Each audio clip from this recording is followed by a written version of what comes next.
In 1967, a group of people decided they had suffered enough. They had survived massacres, they had buried their brothers and sisters in mass graves. They had watched their leaders be assassinated and their voices be silenced. And so they made a declaration that shook the entire world. They declared an independent nation, the Republic of Biafra. What followed was one of the deadliest conflicts in African history. A war that killed between 1 and 3 million people, most of them children who starved to death while the world watched. And yet in Nigerian schools, this war is barely taught. This is the full, honest, balanced story of the Biafra War. Nigeria was never a natural country. The Igbo people of southeastern Nigeria had their own civilization, their own governance systems, their own trade networks, their own spiritual traditions. The Igbo governed themselves through a sophisticated system of village councils, age grades, and community assemblies. Then in 1914, Lord Frederick Lugard amalgamated the northern and southern protectorates into one territory without asking a single Nigerian. Overnight, over 250 ethnic groups with completely different languages, religions, cultures, and histories were declared one country. The Hausa Fulani of the north, predominantly Muslim, with a feudal emirate system. The Yoruba of the southwest with their own kingdoms and traditions. And the Igbo of the southeast with their decentralized, egalitarian society. From that forced union, seeds of conflict were planted that would take decades to fully explode. Nigeria gained independence from Britain in 1960. Beneath the celebration, the cracks were already showing.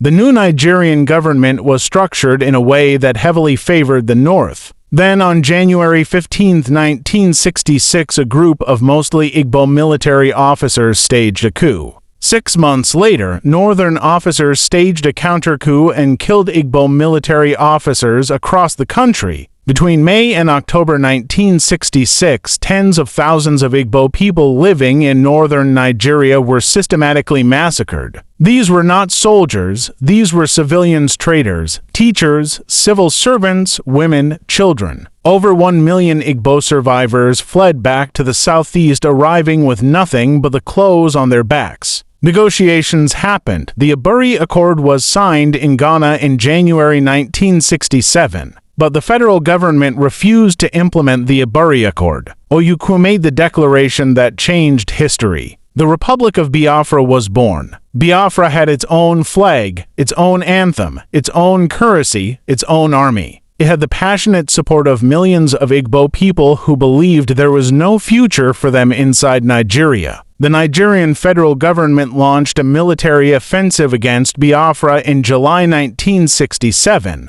They called it a police action, expecting it would be over in weeks. It lasted 30 months. The Biafran army outnumbered and outgunned fought with extraordinary determination. Nigeria had British support.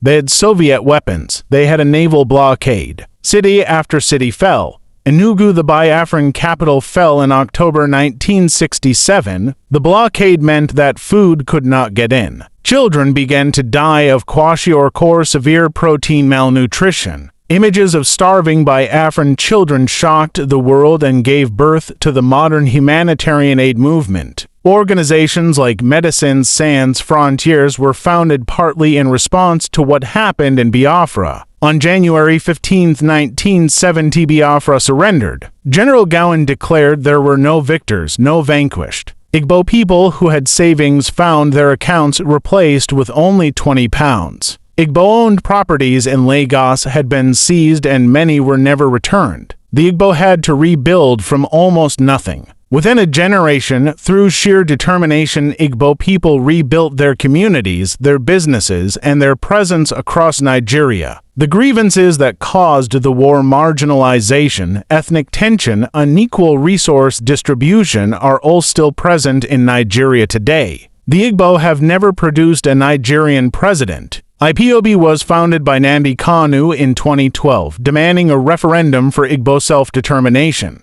The sit-at-home orders in the southeast have paralyzed economic activity every Monday for years. Not every Igbo person supports IPOB. Many believe the path forward is within Nigeria. This tension between those who want to leave and those who want to reform defines Igbo political life today. Between 1 and 3 million people died in the Biafra War. Most of them were not soldiers. They were farmers, teachers, mothers, children. Their stories deserve to be told. Their sacrifice deserves to be remembered. Subscribe to Igbo Vibe TV. Jidu Mama. See you in the next one.